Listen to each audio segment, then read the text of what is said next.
In this session, we're going to be taking a look at blocking using the assistance of surgical tubing. You'll see three stations of blockers here at the net.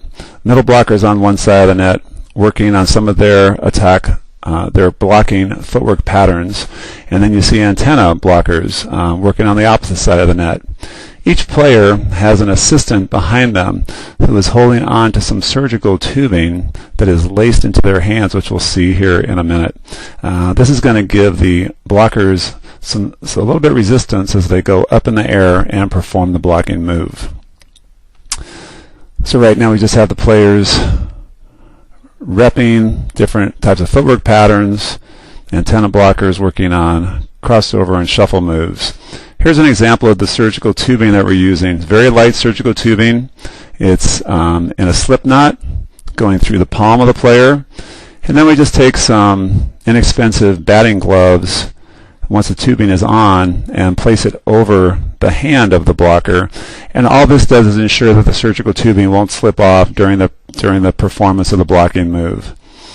So execute a slip knot and then put the batting glove over the hand.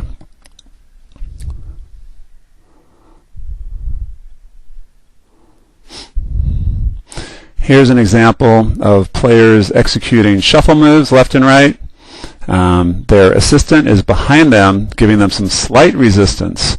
And what this does, as the blocker takes off, it pulls their hands slightly back, and this helps the blockers learn how to engage their core while they're in the air and also engage their shoulders so that they can penetrate the net immediately with their hands. Here's an example of some crossover blocking moves.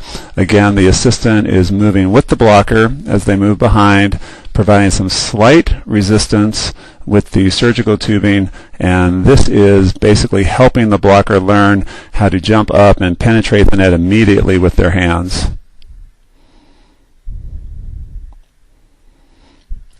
Here's another angle on the same thing.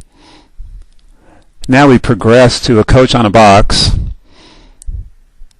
And now the assistant is moving with the blocker. Blocker still has the bands through her hands, and we're trying to get her to penetrate the net immediately and then block the ball being hit by the coach.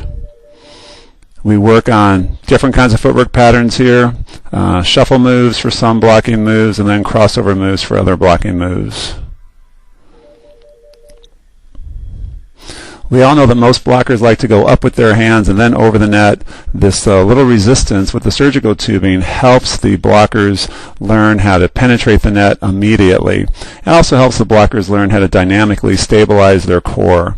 Here's the next progression. Once we've done the coach on the box, now we have the coach tossing to a live attacker coming in.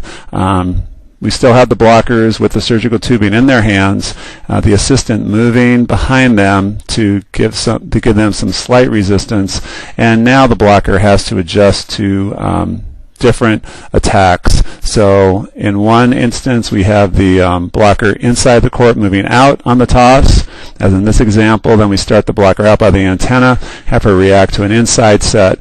So she's lining up the block based on what the hitter's doing, and she still has the resistance through her hands that she's got to push against to help her get through the net immediately as she goes up.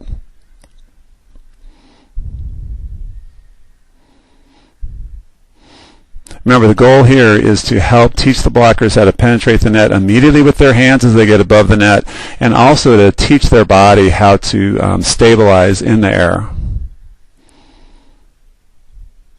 The bands will give your blockers some resistance so they engage the muscles in their shoulders, and it will also teach them how to engage their core when they're in the air, which are some of the harder things to do when they're live blocking.